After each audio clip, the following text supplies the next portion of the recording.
Hey, Deniece Williams. Hey, thanks so much for joining us on WTOP in DC. Oh, it's my pleasure. Great to be here with you. Yes, and we're talking because you are coming to the Bethesda Blues and Jazz Supper Club. It's a nice intimate spot, so listeners are going to get to see you up close and personal on Saturday, June 24th. Now, have you ever played Bethesda Blues and Jazz before? I want to start there because, like I said, it's a really cool small spot for folks to really see, the inner workings of everything. I think that this is going to be my at least my third time performing there. It's one of the clubs that I really, really love to perform at because basically of what you said is very intimate. We have a lot of fun there, visiting because I always see it as like my living room. You come to see me and we chat and we talk and I sing. So it's an incredible venue and I'm excited to be there. Yeah, it's not just like, a seated proscenium view. It's like you're almost like old school, like you're seated at tables, at the Copa or something. I don't know what the equivalent is, but it's a night out. It's like an event, you know what I mean? Yes, it I love is. it. It's a night out. And in terms of, I mean, we don't have to spoil the whole set list, but give us an idea. Is it like your greatest hits from over the years, or is there anything new you're working on? Any covers, or give us a sample of what we might hear. I am in studio working on a new project, and I'm hoping to get that finished this year. But basically, there are songs that everybody wants to hear. Certainly they want to hear Let's Hear It for the Boy. They want to hear Free. They want to hear Black Butterfly. So there's a set roster of songs that I do because if I don't do certain songs, somebody's not going to be happy with me. I bought the ticket for this song. You better play. That's right. But you have a ton of stuff to choose from, so everyone turn out to see exactly what the set list is. Well, I want to get into some of the songs you mentioned, but real quick before, I'd love to sort of back up and remind everyone how you got into this racket to begin with. I know you were born in, what was it, Gary, Indiana? What sort of stuff did you listen to growing up? Who were your musical heroes back then? Well, I was listening to the Supremes. I was listening to Gladys Knight and the Pips. I was listening to Lena Horne. I was listening to just a plethora of different people. Johnny Mathis, who I ended up singing with Yeah. eventually down the line. But I just loved Nancy Wilson, who I wanted to look like, be like, sound like. You know, Earl Grant. My mom had a record collection, and when she would go to work after school, before she got home, I'd sneak into her room and play all her records. I mean, Jackie Gleason had a record I called the Jackie Gleason Orchestra, and they did all standard songs, but they didn't sing the lyrics. They did oohs and ahs, and so I think that my musical taste is just around a lot of different kind of musical things. When I was in high school, my music teacher, we played in the high school band. We played a lot of music from theater, West Side Story and others. So I had a very well-rounded taste bud where my music is concerned. Oh, all inspired by all the greats, a lot well-rounded, versatile stuff. And real quick before you got your big break, isn't there also a somewhat brief local tie? Didn't you go to Morgan State University in Baltimore just for a brief stint too around here? I did go to Morgan Yeah. State University, and it was just incredible because I was 800 miles away from home. And this little church girl turned into something else at Morgan State. It was a wonderful, wonderful experience there. Yeah, I loved it. And years later, I had a student loan there. And so they called me after Free had come out, my very first project, and they said, "Okay, Miss Williams, you have a student loan with us." I said, "Listen, can I just come in and teach the business of music for 3 days there and sing with the choir?" And that would clear it up. And they said, "Perfect." We'll And it pay it was off that way. wonderful. It was wonderful. And I got out of my student loan. Yeah, can you come sing and get some of us out of our student loans? Yeah. I wish it was that easy for everybody else. Yeah. That's great. That's great. That's a cool story. Thanks for that. Well, one more before your big break, before they start calling you back to sing for your loans. Didn't you do some early stuff, sort of as like was it like a backup vocalist on some Stevie Wonder and Roberta Flack? Like, aren't you in some of the like the iconic albums like Songs in the Key of Life and all that stuff? Like, you're actually on those tracks. I'm actually on those tracks. I started in the industry with Stevie. My cousin from Detroit, Michigan, he would come to Gary, Indiana for a week with his grandmother, and he would always brag about how he knew Stevie. And for about 6 years, I said, "You know what, Pinocchio, your nose is growing. Stop lying." Yeah, everybody lives in Detroit, so they know Stevie. You But didn't as it believe it turned at out, first. oh, but as it turned out, he got me an audition with Stevie, Wow. and I sang as a background singer with him for 3.5 years, and an incredible musical journey there. You know, talking books, songs in the key of life. And then I left him and I went to sing with Roberta Flack, which was also an incredible experience with Roberta Flack. I learned so much. And I think I'm on one of Roberta's songs, Feel Like Making Love to Yes. You, is Roberta and I. And she was just really wonderful, wonderful. And I studied her as a, you know, a woman in the industry, going out, single woman, as those kind of things. So it was an incredible, it has been an incredible journey. Yes. Absolutely. All right. Well, then that sort of chronologically brings us up to the big break that you're talking about when you signed with Columbia, I guess in mid 70, 75, something. That first album, This Is Deniece, I guess was 76, with the song Free. Any memories of either signing that record deal or putting together that song Free? You know, when we were with Stevie, Wonder Love was the group, and a lot of times we'd be at rehearsal waiting for Steve to come. So we started to write songs, and so I wrote this song with a couple of other band members, Susie Green, Hank Red, and Nathan Watts. We were just kind of messing around, and so right before Stevie would come out on the stage, he let Wonder Love do a song. So one night they said, "Okay, let's do Denice's song tonight. Let's do Free." I said, "Okay." So we went out and we did Free. And what I didn't know is sitting on the front row was Maurice White, Birdie White, Philip Bailey of Earth, Wind, and Fire. Wow. And so after the show, their manager came back and they said, "Hey, you know, we really liked your song. Whose song is that?" I said, "That's my song. I wrote that with some of my friends." And I said, "I got a bunch of songs. Can I send them to you? Yeah. Because Philip Bailey and I sing in the same register." And so I sent them the tape, you know, of my songs. I didn't hear anything back for about 8 months or so. And then they called and said, "You know, Maurice White wants to meet with you." So I met with Maurice. And so he said, "Well, I just signed a girls group called The Emotions, and I'm looking for a female solo artist. And I think you're it." I said, "What? Philip's not going to sing my song?" You know? But, you know, of course, the rest is history. We did Yeah. the first project, This Is Deniece, with Free, and, you know, things took off. Absolutely. And they took off, and you got to perform with, like you mentioned, Johnny Mathis, who you grew up listening to. Suddenly you're actually recording duets with. I guess, what was it? Too Much, Too Little, Too Late. I think that maybe Yes. even topped the charts. That might have gone all the way up to #1. And You're All I Need to Get By, of course. Just Yeah. memories of what we've interviewed Johnny on this show. Check out the archives, folks. But just Okay. a wonderful human, seems like, just from interviewing. But what was it like working with him? You know the inside scoop on Johnny. What was it like working with him? Oh, it was incredible, just incredible. When I saw him, we went in the studio. You know, we were both very afraid. He's this legend, and I'm this neophyte. And so you know, he said, "Listen, I've never sang with anybody before, so you know, just tell me what to sing because you've done a lot of background work and you know." So we got in there and somehow we had a bottle of wine. So at the end of that bottle of wine, we weren't nervous anymore, and we went in and we sang the song. I told him, I said, "Listen, I've been in rehearsals with you for 20 years. I'm ready now."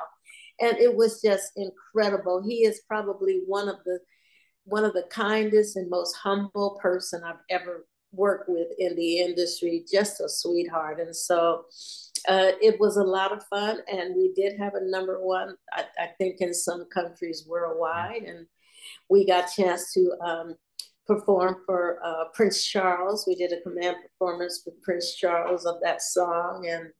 And it was just incredible to work with him. And oh my gosh, my mom, oh, I got to get a new dress. I'm going to the studio. I said, no, you're not acting like that. No. Your mom was like, I got to meet Johnny Mathis. That's right. That was her guy. You know, her generation had grown up listening to John. So yeah, it was incredible, an incredible experience. Wow. Yeah. Well, that was sort of like you're saying, drinking a glass of wine, liquid courage for the crooner style, the icon. But the next one later is a dance hit. I've got the next dance. Any good stories of being out? Were you ever like out at a club and see that come on and watch people rush the dance floor? I want to go, as a contrast to maybe some of the Johnny stuff. Like that one was probably a really fun one to watch people dance to.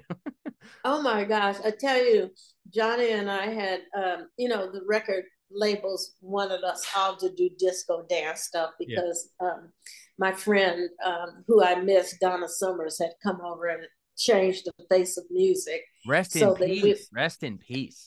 Yeah, rest in peace. I loved her. She's a nice lady. And so, the record label was saying, you got to do this dance song. So, gosh, I went and I did this dance song. So John and I go and we do the command performance for Prince Charles. And I come back and I'm slated to be on a television show.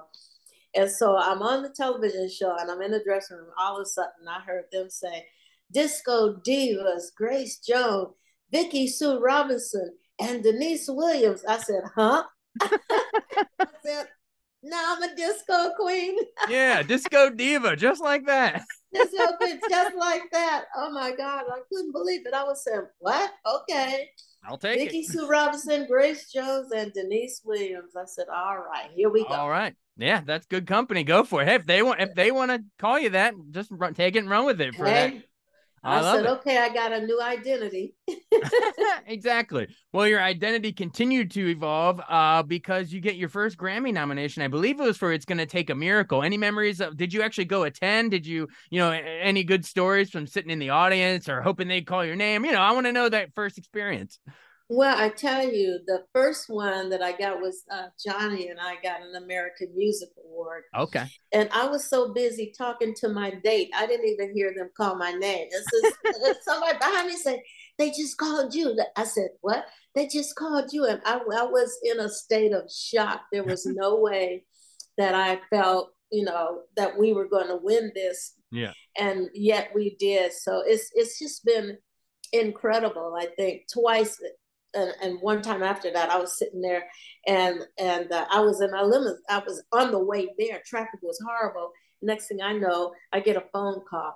Hey, you just won a Grammy. I said, whoa, come on. So the record label got up, but I didn't miss the rest of them. Yeah, so the Grammys, I think we'll double back to Let's Hear It for a Boy in the Boy in a second, because that's the huge one everyone's gonna know. But just while we're talking about the Grammys, you won like multiple for, I believe, like more gospel categories, right? I Surrender All, They Say, I Believe in You, this is my song, like stuff like that. Was when you started winning these Grammys, like what was it like? You've done Johnny, you've done disco diva, and now you're doing gospel. Like, you know what I mean? Like talk about just sort of that stage of your career, getting to do gospel. Well, I had always put a gospel song on each one of my secular projects with Columbia. Yeah. It was the first time I got a Grammy. It was for a gospel song that was on my secular project. And I was just shocked that even happened, because the gospel audience really doesn't gravitate towards secular artists. Right. It's like, we're over here, you're over here. But they accepted me, and I think it was because I had always, from the very beginning of my career, had put gospel music on my project, so they knew it wasn't just something I was jumping into. It was a part of who I was. And so to see these things, these nominations come up, and Let's Hear It for the Boy, of course, was nominated as well. Yeah. So and at the Oscars, Grammys, right? That's right. Yeah. And that was very interesting because I was there for Let's Hear It for the Boy. My other Wonder Love member, ex-Wonder Love member, Ray Parker Jr. was there for Ghostbusters. Right. And then our boss was there. Stevie was there for I Just Called to Say I Love You. So Man. We were just all there at the Oscars, and it was just incredible to see that we not only got nominated, but we were also we performed for the Oscars. That must have been really cool. Well, tell me that whole soundtrack, the Footloose soundtrack with Let's Hear It for the Boy. Well, Let's Hear It for the Boy, I think was maybe obviously topped the charts on the radio too, but just as a movie soundtrack too, like speak to, I mean, obviously there's the Kenny Loggins song, the title track, but like, you know, why do you think that movie works so well? Is it Kevin Bacon's dancing? Is it the soundtrack, or is it just how it all came together? I think because how it all came together. It was an incredible film. You know, the subject of how they put together, and a lot of people have experienced that. Where, you know, coming, especially in the Midwest where we're from, where, you know, there's a lot of thou shall not. You know, Right. Thou shall not do this, thou shall not do that. And see, I think a lot of people, especially the Midwesterners, really gravitated to that movie because of the message. And then also for me to be sitting there, because I didn't know where my song was. And when I saw Chris Penn learning how to dance on my movie, it was kind of like the payoff. And I sat there and I cried. I really cried. It was like, man, if my song could be anywhere in the film, this was the perfect spot for it. And it's just wonderful. And so, you know, I can't go anywhere with not singing Let's Hear It for the Boy. I didn't know I'd be singing at 35, almost 40 years later, but here we go. Honestly, I mean, you've had a long, successful career. All the songs we've mentioned, and even ones we haven't. But like that is like this song that, you know, I'm sure some people are like, oh, I get tired of singing my hits. But I'm hoping that at least for you, you're at least at a place where you're like, you know what, I owe a lot to that song. I'm gonna sing it for you. Yeah. No, I mean, it's fascinating to know that the music has lived that long in the hearts and minds of people, you know, and that they want to hear it, and that I had an opportunity to work on such great music. You know, I do appreciate that, and I'm grateful for that. Absolutely. Did you ever, after Footloose, like, you know, when, I don't know, it's red carpets and making all this box office money and all this stuff, did you ever get to meet, you know, talk to like Kevin Bacon or John Lithgow or anyone from the movie, and did they say thank you for your song? I never ran into those guys at all, but we should have done this interview last week. I interviewed Kevin Bacon last week. I could have he could have thanked you on Zoom. Missed chance. Well, I tell you though, but it was just incredible.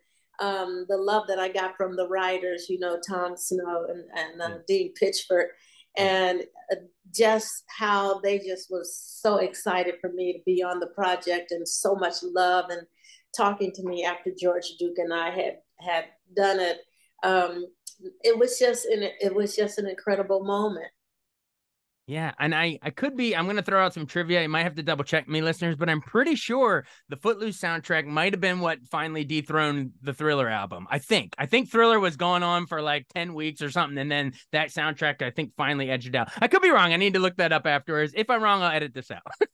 Yeah, well, that'd be interesting. I'm gonna look that up myself. I think we gotta, you know, there's lots of trivia floating around the internet, but you need to fact check it. So we'll double check that. But I'm pretty sure either way, it was a monster soundtrack. Is what is the point. And all right, well, so thank you for joining us. I mean, I'm trying to think of some like stuff today that, you know, that shows your ongoing legacy. Did I hear that your Let's Hear It for the Boy wardrobe, your outfit is up at the Hard Rock Cafe in Indiana somewhere? Like, you've come full circle to your hometown. Yes, it is. One of the dresses that I wore Let's Hear It for the Boy is at the Hard Rock Cafe in Gary, Indiana, and that was just such an honor, you know, to be there, and to be there for the guitar smash that we did at the Hard Rock when it opened. And so it's just been phenomenal. When they smash those guitars, do people gotta like cover their drinks? You don't want, you know, a tuner thing to fly into, you know, when that guitar's smashing, you know, fly into your drink there. Listen, we were out there smashing those guitars, and after we smashed them, you know, these fireworks went up, and all I could think about was I better protect my hair, you know, because Michael lit on fire with his like the Pepsi commercial, right? I looked down there at his brother Tito Jackson, and I said, we better be careful. You're like, oh, I get how this could easily happen. I get it Oh now. my Watch out. gosh. And when the fireworks went up right behind me, I'm like, oh my God, so. Absolutely. And one other final question of something more recent, an honor you got.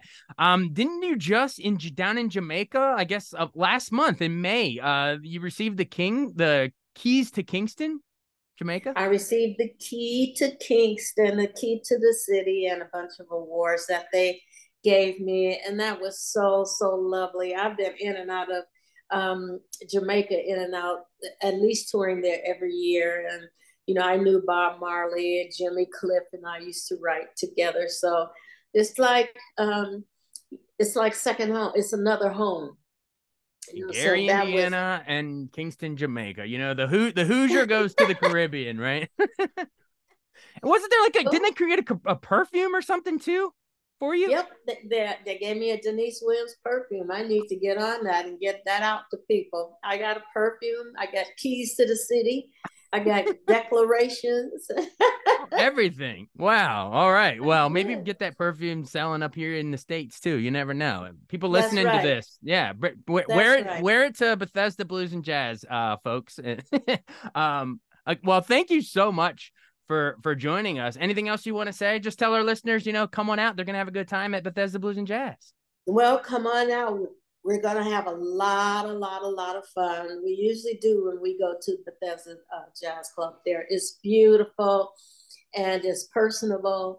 And you and I are just be hanging out. Got some great music coming. So come on, we're going to have a lot of fun. Yes. Let's hear it for the boy. Let's hear it for the disco diva. Let's hear it for whatever they're calling you now. Hey, thank you so much for joining us. Thank you. Thank you so much, Jason. Thank you. Lovely to speak with you. Absolutely. We'll see you in Bethesda. Bye now. Okay. Bye.